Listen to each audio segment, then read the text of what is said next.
धनबाद जिले के BCCL block 2 अंतर्गत संचालित मधुबन कोलवासरी में नियोजन और प्रदूषण नियंत्रण की मांग को लेकर झारखंड लोकतांत्रिक क्रांतिकारी मोर्चा ने अनिश्चितकालीन धरना शुरू कर दिया है। धरना स्थल पर डुमरी विधायक जयराम महतो के पहुंचने पर स्थानीय लोगों ने उनका स्वागत किया। आंदोलन में शामिल लोगों का आरोप है कि कोयला डिस्पैच, ट्रांसपोर्टिंग और प्रदूषण को लेकर बीसीसीएल प्रबंधन पूरी तरह मनमानी कर रहा है।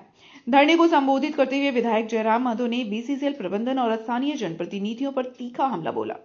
उन्होंने कहा कि मधुबन कोलवासरी क्षेत्र में प्रदूषण से आम लोग त्रस्त है, लेकिन इसे नियंत्रित करने के लिए कोई ठोस कदम नहीं उठाया जा रहा है।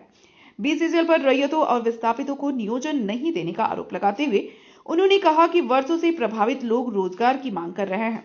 जयराम महतो ने बीसीसीएल की तुलना ईस्ट इंडिया कंपनी से करते हुए कहा कि कंपनी जनता के राइट टू लाइफ को छीन रही है। उन्होंने चेतावनी दी कि अब अधिकारों की लड़ाई आर पार की होगी और आंदोलन तब तक जारी रहेगा जब तक मांगे पूरी नहीं होती। देख रहे हैं जहां हम लोग खड़े हैं, आप लोग भी खड़े हैं। देखिए आपके जैकेट का हाल, देखिए आपके मफलर का हाल। पत्रकार भैया, ये सफेद मफलर है, क्या स्थिति है। हमारे चेहरे को देखिए, और 1 घंटा रहेंगे तो हम लोग हैं काले, लेकिन और काला पड़ जाएंगे। और हम लोग ने बचपन से पढ़ा है कि पेड़ जो होता है वो पर्यावरण में एक महत्वपूर्ण भूमिका निभाता है। वह हमें लगता है एक पेड़ कई हजार गाड़ियों द्वारा उत्सर्जित गैस को सोखने का काम करता है। और आज देखिए इन पेड़ों की स्थिति क्या है, तो सोचिए इंसान का जीवन क्या होगा। तो क्या भारत का संविधान, चूंकि जीवन जीने का अधिकार, राइट टू लाइफ, ये मौलिक अधिकार है, तो क्या भारत का संविधान, भारत की कानून व्यवस्था आज इतनी कमजोर हो गई? क्या बाबा साहेब भीमराव अंबेडकर के नेतृत्व में तैयार संविधान, आज जो लोग उसका संचालन कर रहे हैं वे लोग इतने कमजोर हैं कि आज माफियाओं के सामने घुटने टेकना पड़ रहा है? आज हम दूसरे अधिकारों की तो बात छोड़िए, नौकरी और प्राणी और बाकी चीजों की, सबसे महत्वपूर्ण है राइट टू लाइफ। हमको जीने का अधिकार है, राइट टू लाइफ। यहाँ के पशु पक्षियों को भी जीने का अधिकार है, तो राइट टू लाइफ हमारा खत्म हो रहा है। देखिए इस आसपास के पर्यावरण को देखिए, आसपास के वातावरण को देखिए, हमारा राइट टू लाइफ संकट में है, जो हमारा मौलिक अधिकार है। तो सोचिए आज माफिया कितना हावी है, आज पूंजीपति वर्ग कितने हावी हैं कि वे आम व्यक्ति के मौलिक अधिकार का हनन कर रहे हैं। अगर ऐसे में अगर उनको हम लोग न्याय नहीं दिला पाते हैं, आप पत्रकारिता के अंग, मैं विधायिका का अंग, अगर हम लोग उनको न्याय नहीं दिला पाते हैं तो आपके होने और मेरे होने का कोई औचित्य ही नहीं रह जाएगा। मुख्य रूप से जिम्मेदार ये जो प्रबंधन है और यहाँ के जो जनप्रतिनिधि हैं वो मुख्य रूप से जिम्मेदार है।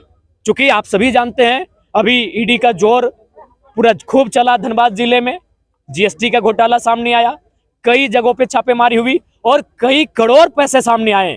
तो जब एक कोयला खनन से करोड़ों का घोटाला होता है तो ये लोग तो नॉर्मल चीजें मांग रहे हैं, ये तो 3rd 4th ग्रेड की नौकरियां मांग रहे हैं। जिस कोयला खनन से, जिस कोयला के कारोबार से, कोयला के बिजनेस से करोड़ों का घोटाला हो सकता है, कई करोड़ों का, वहां हमें नौकरियां देना, इन विस्थापितों की समस्याओं का समाधान करना बड़ी बात नहीं है। इन सवाल निष्ठा का है। जो सामाजिक जो गड़बड़ी हो रही है, इनइक्वालिटी जो समाज में बढ़ रही है, आर्थिक इनइक्वालिटी, वो कहीं ना कहीं अंग्रेजों के कालखंड से भयावह होगी। इसे रोकना होगा और इसकी जवाबदेही आपकी भी है, हमारी भी है और जागरूक समाज की भी है। हम रहें या ना रहें, अगर आपको अपना अधिकार सुरक्षित रखना होगा तो इस बार आपको आर पार की लड़ाई लड़नी होगी। एक पीढ़ी को बलिदान देने के लिए आगे आके फ्रंट पे खड़ा होना कि मेरा बलिदान ले लो, लेकिन मेरी पीढ़ी, मेरा जनरेशन बचे। नहीं तो अब, क्योंकि अब कानूनों में वो कुव्वत नहीं दिख रही, फ्रंट में आके लड़ाई लड़िए। सामने वाला अधिकारी हो, पदाधिकारी हो, अगर वो गलत है तो उसको अंग्रेज मानिए, अपने आप को भगत सिंह का अनुयायी मानिए और लड़िए उनसे। एक पीढ़ी को आके फ्रंट में सामना करना होगा कि हम अब लड़ेंगे, तभी हमारा अस्तित्व बचेगा। बीसीसीएल सबसे ज्यादा, अगर इस कोयलांचल को किसी ने बर्बाद किया तो बीसीसीएल ने किया है। बीसीसीएल जो गुंडा पालती है, बीसीसीएल जो नेताओं को पीछे के दरवाजे से चंदा देती है, बीसीसीएल जो अवैध रूप से लोगों को बसाती है और जब रैयतों की बात आती है मौन साध लेती है। कुछ नहीं महाराज, इस राज्य में माफियाओं की और विशेषकर उद्योग जगत की इतनी मनमानी है। आपको याद होगा रामगढ़ में एक अलोका स्टील प्राइवेट लिमिटेड कंपनी है जिसके संचालक कोई रोंगटा करके हैं, जो बहुत नामचीन व्यक्ति हैं, धनी व्यक्ति हैं। मुख्यमंत्री ने संज्ञान लिया ट्विटर में, क्या हुआ पता कीजिएगा। और जो प्रदूषण की कमेटी बनाई वो किसने बनाई? स्पीकर महोदय ने बनाई।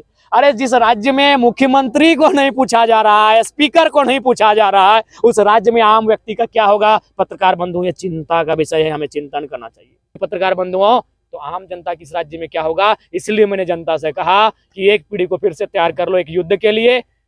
ईस्ट इंडिया कंपनी और आज की कंपनी में कोई अंतर नहीं है। एक पीढ़ी को तैयार कर लो कि हम संघर्ष करेंगे, आंदोलन करेंगे, तभी आपकी दूसरी पीढ़ी बचेगी। ये मेरा वचन है और इस वचन पे मैं अडिग हूँ, चाहे मुझे आप बागी कहें, गलत कहें, जो भी कहें।